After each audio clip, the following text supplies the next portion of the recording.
Okay, we'd love to introduce Laura Putnam today to the show. Thank you for creating some time in your schedule for us to have this discussion about these interesting adjustments that are currently being made in the corporate wellness space. So we want to thank you, Laura, again for being with us today.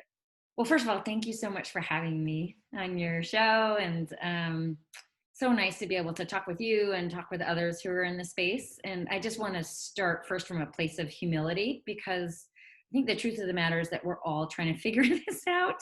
And I think that the pandemic has really laid bare how far we have to go, and particularly in the area of public health, which wellness really kind of goes hand in hand with that.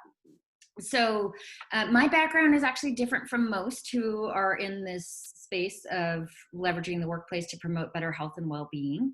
And that is, I call myself an urban public high school teacher slash gymnast slash professional dancer. I've worked in public policy, turned movement builder in the world of health and well-being. And I kind of look at the workplace as being the equivalent of school for adults. And so just like for kids, this school and the classroom can potentially be a terrific point of transformation. And the same is true for adults if we really leverage the workplace in what it really has the potential to be. It can be a place of growth, and it can be a source of better health and well-being. And so I'm really excited about that potential. But in terms of kind of where Motion Infusion came from, the first is I think I've kind of reached the point of being unemployable. And so I figured I better start my own company. But beyond that, I was trying to figure out how to pull together these different threads of things that I've done in my life, everything from what I already mentioned to I've lived and worked in Africa for nearly 3 years. I've worked in a children's hospital in Mexico City. I had a stint skiing in Colorado, along with all these, I directed a youth leadership organization. Worked on Capitol Hill on the Senate Antitrust Subcommittee. And so I was kind of figure out, how do you pull all these different threads together? And so Motion Infusion is really a combination of all of those, but a couple of very specific things that inspired it. One was when I was a teacher, I found that when I incorporated movement into the classroom, even just small things like having the students move from one station to another, but just so that I was getting them up and out of their seats and moving around, and that it really engaged them in a way that they wouldn't have been engaged otherwise, particularly for those hard to reach students. So that was one thing that really inspired the idea of not just more movement, but how do we infuse more motion into everything that we do, whether it's when we're at school or when we're at work, or anywhere in between. And then the second piece that really motivated me to start Motion Infusion was my latest iteration before starting Motion Infusion was I had been a Pilates instructor, and I was working with a lot of people, and there were people who were not much older than me who were nearly crippled from sitting from so much. Right. And so I would say to these people, I was like, it's great that you're here, but you really need to be moving the rest of the day. And almost across the board, they would all say, I can't when I'm at work. So that's where I really felt like I needed to find a different platform to be delivering this message around movement, that it's one of the best things that we can do for our bodies and our brains, but also for better health and well-being, and just how essential that is, as we have discovered with the pandemic. It's essential for everything. And so I felt like that I could reach more people by moving into the workplace. Very cool. Yeah. I think there's some statistics that when we spend 70% of our day at work, there are so many factors that could potentially be detrimental to our overall well-being. Yeah. And you touch on that in your book about this, the toxic challenges that come with us being at work for so long. So it is a significant group of people that need not only to move more, but they need to be guided in how to implement that into their day-to-day life. Recalling back on that experience you related about when you were a Pilates instructor, the frustration that you encountered with people asking you, what do I need to do? What do I need to do? and you're trying to help them to understand, no, the question you need to be asking is, how do I do this? How do I make it a long-term adjustment? How do I make these changes to the habits that I regularly have so Yeah. that it can promote my own personal well-being? After the start of Motion Infusion, what are the services rather that your company provides for the clients that you work with? Well, the first is I do a ton of speaking. So keynote Mm, speaking is the primary our primary business. mhm, Then I also lead a lot of workshops, particularly for managers and leaders, mhm, and really helping them to understand the critical role that they play in promoting health and well-being, not only for the organization, but mhm, particularly for their team. And this is I just was recently interviewed by Forbes, as I think you know, on the role that the frontline manager plays in promoting health and well-being. So I do a lot of these so-called managers on the move workshops for managers across the country and around the world, empowering them to become multipliers of well-being. I mm, also do a lot of train the trainer kinds of workshops for other people who are doing the work that we do. And I really look at this as more of a shared experience, that we're kind of sharing our best practices and our discoveries along the way, and also unlearning some best practices mhm, that we're discovering and are actually mm, not best practices after all.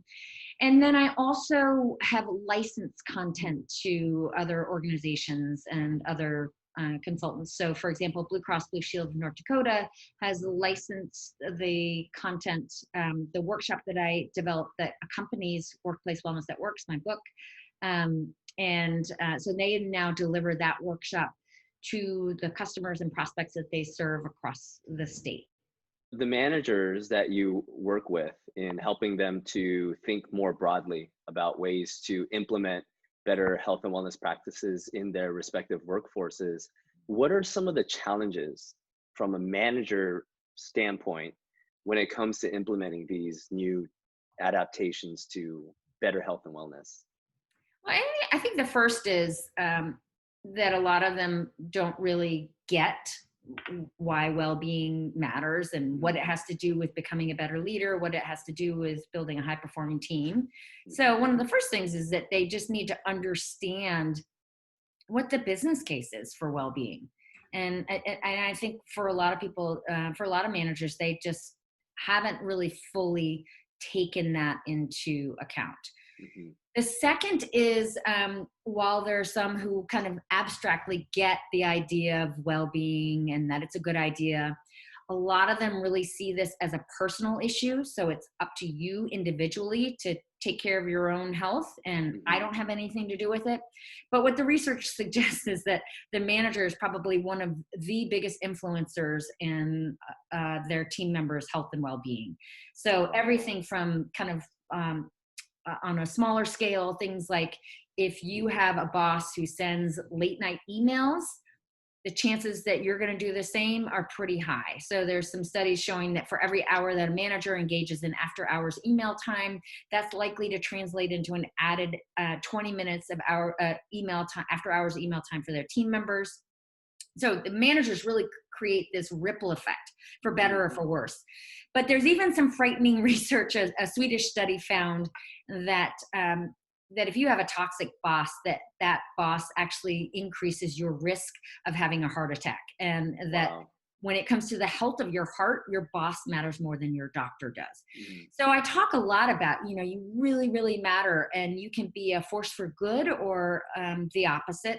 And then I give them very specific ways that they can have an impact. And I just give them three simple things to do, which is that you got to do it yourself. It's not about being perfect, but you have to show that you are making the effort, and you have to be visible about it. And you have to talk about it.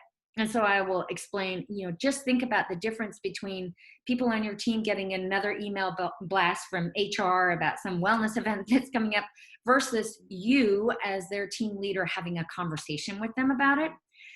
And then the third is that they really need to think about devising systems within their team and rituals that help to, in small but meaningful ways, enhance the quality of life for that team. So it's mhm. almost like every team leader can create a little harbor or kind of Yeah. oasis of well-being.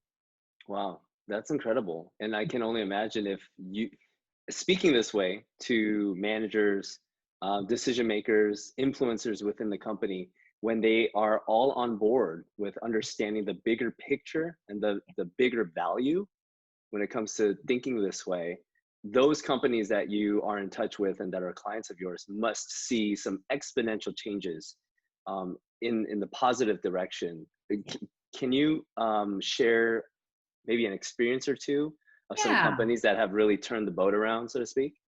Yeah, I mean, so the first time that I delivered the first iteration of this workshop was actually with Schindler Elevator Corporation, Mm. and this was back in 2014, and I had been asked by their OD team to come in and work with them to design and deliver a leadership training program. It was going to be a 2-day offsite for their high potential managers.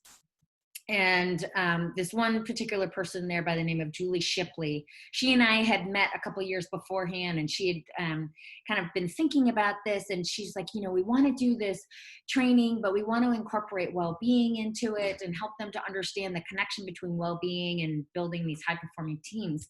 And so we delivered this workshop. It was called Leadership Odyssey. And I'm telling you, I mean, think about it, elevator company. It's not like a company like Cliff Bar Mhm, where you're right. going to Yeah. get an employee base that kind of really gets it. This was a group that was pretty antithetical to wellness. Mhm. And they got it. We had Wow. some really dynamic discussions and some really powerful exercises. And as a result of this, those 40 managers who were in that initial session really sparked this movement that rippled throughout the entire organization. And it was really a manager driven movement of well-being. And out of this, then the head of safety came back and he's like, wow, I've been hearing about this leadership odyssey. Can we have something like that, but for our top safety managers, and we'll call it Safety Odyssey? And then the head of HR, same thing, like, oh, wow, this is really cool. Can we bring this for HR managers? And we called it HR Odyssey. But at that time, Schindler didn't have any kind of wellness in place, but that really kind of single-handedly ushered in this ethos of well-being, and it brought in practices like walking meetings that had never been implemented before that. Mhm. And so I've had a chance, not only with companies like Schindler, but also with companies like HealthStat, which, as you know, has become a strategic partner of ours.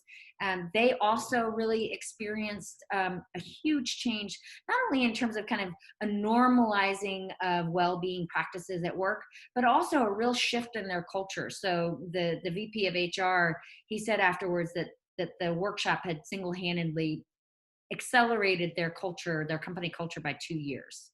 A tremendous testimony to the effectiveness of the way that you're educating these communities, but also it works, right? Yeah, Just like the title of your book, these are wellness practices that work and that have these overarching benefits when implemented the right way, that's right. coming from the managers, coming from the leadership teams, and to making sure that they're proving to be an example when it Yeah. comes to addressing health and wellness at work.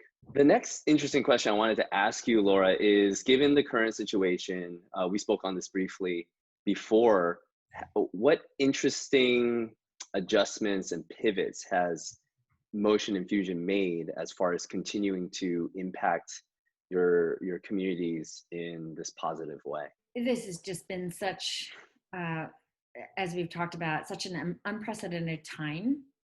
And I think it really speaks to just how multidimensional we are as human beings, and just how much we need to be thinking about well-being in a really much, much bigger way than we may have thought of it before. So there's some real lessons learned from this kind of coming together of the largest pandemic that we've had since 1918, coupled with the um, largest amount of financial distress that we've had since the Great Depression, and now this social unrest that has unfolded over the past several weeks in the wake, particularly in the wake of George Floyd's brutal murder. And so we're seeing social unrest like what we haven't seen since the 1960s in the United States. So all of this is happening at once. And so one of the things that I think has really been brought to bear is just how much inequity plays a role in our overall health and well-being, and even our ability to stay alive. And I think that this is a giant learning for all of us in the space of health and well-being, is understanding just how much our health and our well-being is a factor of larger influences, the community that we live in. What kind of access do we have to quality schools? What kind of access do we have to good healthcare? What kind of access do we have to a safe neighborhood that we can walk in at night? And so I think that we have really had this overstated mantra of taking personal responsibility for your health and well-being, when in fact, this really needs to be a collective issue. And if there's anything that has really come away out of all of this, is that the only way forward is together. And my health and well-being matters to you and yours to me. And the only way that we can really start to make a change is that we start to make some really huge systemic changes. So while these protests are great and really bring attention to these key issues, we also have to make some really profound changes in our legal system, in our what kind of extent we're going to invest in our social infrastructure. I mean, one of the things that's really incredible that's arisen out of the pandemic is to see just how fragile our society is, and to see how little we have invested toward public health. So while we as a country spend 2.5 times more per capita than any country in the world on healthcare, less than 3% of all that money that gets spent on healthcare goes toward public health. It's just shocking. And so we see now, just because we have had such a personalized approach to healthcare at the expense of investing in what's good for everyone, we're really fragile and susceptible to this pandemic now. And we also see how it's played out, where it really has disproportionately impacted some populations more than others. And it is because we have taken too much of a personalized, individualized approach, as opposed to one that's more of a collective one. Yeah, that's a very fascinating and yet frightful. We have to balance those two feelings, but it should spark in us the motivation to consider these large scale changes that need to be made. And that's a very, very real thing. It's in front of us right now, every single day. And I think it's a great opportunity for us to make some of these changes, starting with ourselves and seeing how the changes that we make can positively impact those around us. I think is a really fantastic approach. How do you see the next 2 months, maybe till the end of the year? What are some changes to the health and wellness space that you hope to see, given everything that we've gone through? Well, the first is that I hope that people really understand just how important health and well-being is. I mean, if there's ever a case for wellness, it's now. I think also my hope is that we really start to look at this from a more collective perspective, and that we stop blaming the individual so much. And so a lot of the work that I've been doing with the organizations that I work with, and the message that I'm delivering, is to have a rethink around health and well-being, and think less about this as creatures of habit, and more about how we're creatures of culture. And that's actually the tentative title of my next book, subtitle Born to Move, Told to Sit, A Future Imbalance, which is basically, while it's easy to say take personal responsibility for your health and well-being, the truth of the matter is that collectively we have designed environments and cultures in which it's actually really hard to be well. And so a framework that I offer to a lot of organizations in kind of rethinking how do we approach health and well-being, and one that I would suggest moving forward, is one to really take into consideration the world that we live in. So think about your employee base. what's the world that they live in? What are their communities like? What are their neighborhoods like? And how much is that having an impact on their overall health and well-being? And how might the organization take community action to really help their employees and their families to be make it easier for them to be well? Then the next level down is kind of the places that we go. So again, this really ties to our earlier conversation. We spend a lot of time in the workplace, most adults do. And so could every organization see this as an opportunity, even more so now, to really think about creating this oasis of well-being for the collective body of employees who are there, even if it's done on a virtual level? So really thinking about, gosh, our employees now, a lot of them are having to struggle between being a full-time professional, and they're having to help their kids with school. And so they're kind of turned into these teachers overnight. How do we provide that support for them to be able to do that? Then to really think about it kind of team by team. And so I'm really encouraging managers to think about the added responsibility that they have as team leaders right now to create a safe harbor for their team. So for example, how might every team have some difficult conversations around systemic racism, and how can we as a team create a safe space for us to be able to talk about this? And then finally, in the center of all this is kind of the idea of the individual, me at my best. How can I become me at my best? But understanding just how much these concentric circles of cultural influence really shape my capacity to be me at my best. And so those are the things that I really am trying to get organizations to look at. And then ultimately, I think what people need right now the most is to feel like that they are cared for. They need to feel a sense of psychological safety. So for all people who are in the wellness space, now is a really good time to be studying up on psychological safety. What does that mean? Are you familiar with Amy Edmondson's work? If not, you should be thinking about things like compassion in the workplace and how we can bring more compassion. Those are the kinds of things that I think really matter the most. And then meaning. How do we help people to stay in a sense of hope and meaning in the face of all of this? And so we have to look for resources beyond just the kind of the typical ones.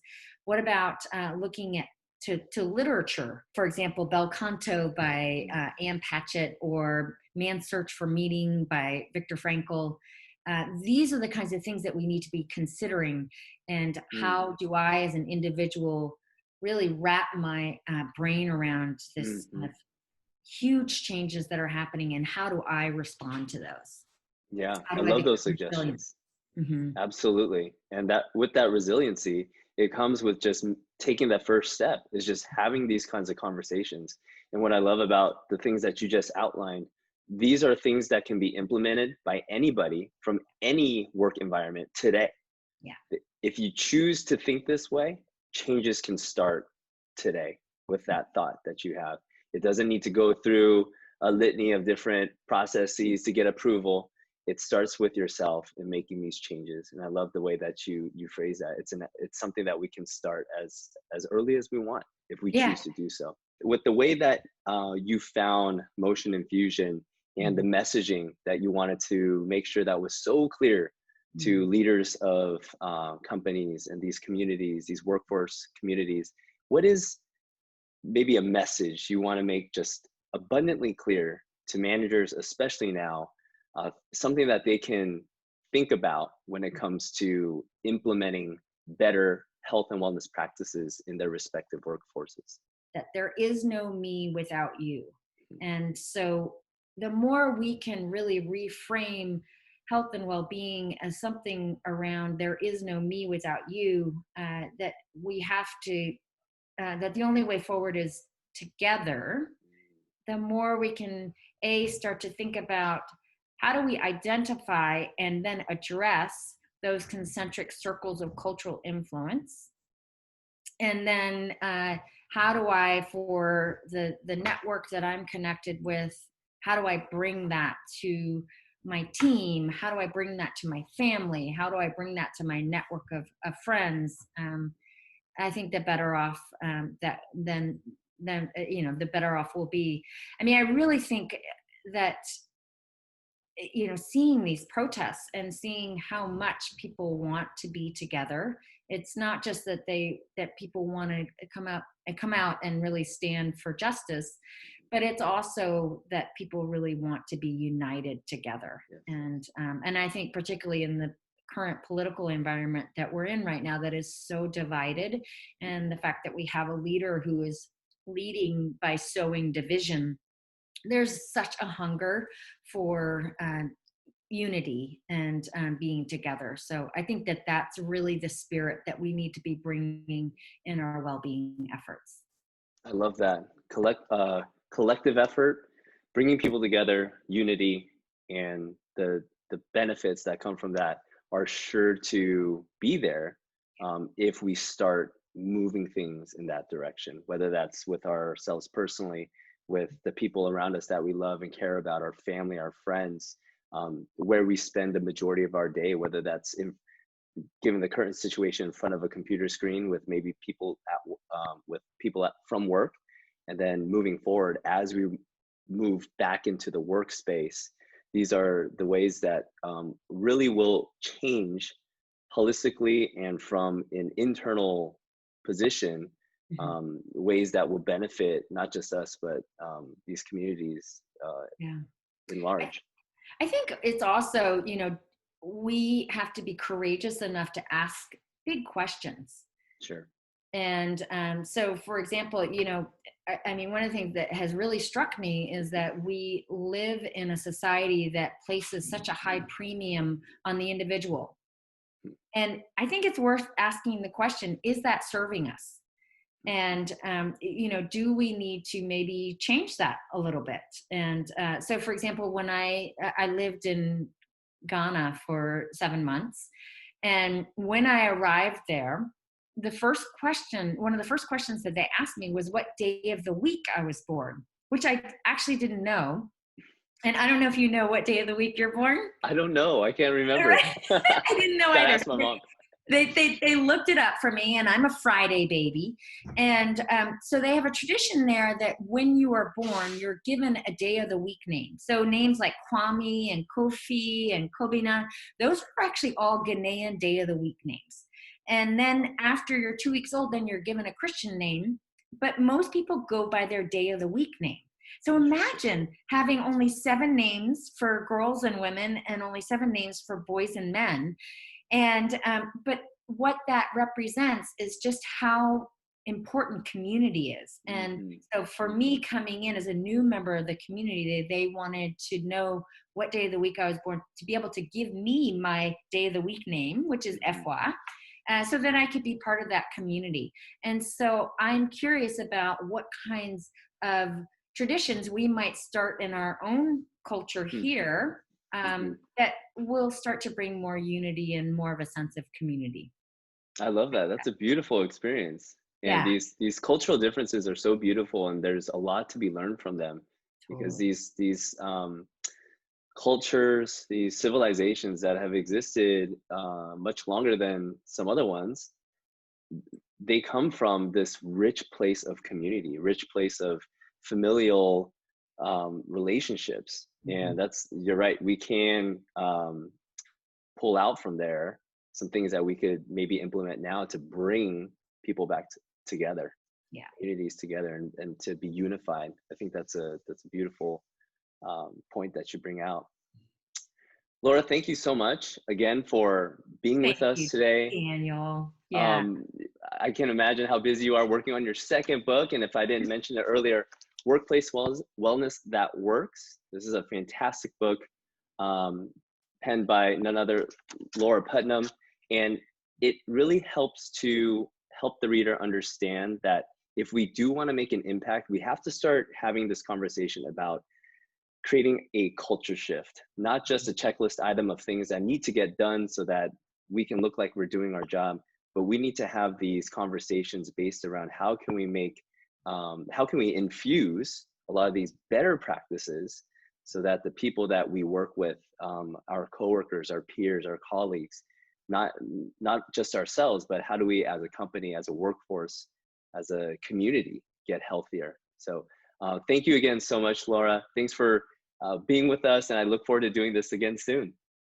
Anytime. Thanks so much, Daniel. Oh, one thing I forgot. If people want to reach out to you, Laura, how can they do so? Where can they find you? Well, I'm very active on LinkedIn. That's probably where I'm most active, but also, so just you can look up my name, but also on Facebook and Instagram, as well as Twitter at Motion Infusion. And then the website is motioninfusion.com, as well as lauraputnam.com. So those are the easiest ways to reach out. Fantastic. I'll make sure that all of that is listed in the show notes. Thank you again so much, Laura. Again, I continue to wish your safety, health, and peace during this time. Likewise. Thank you so much.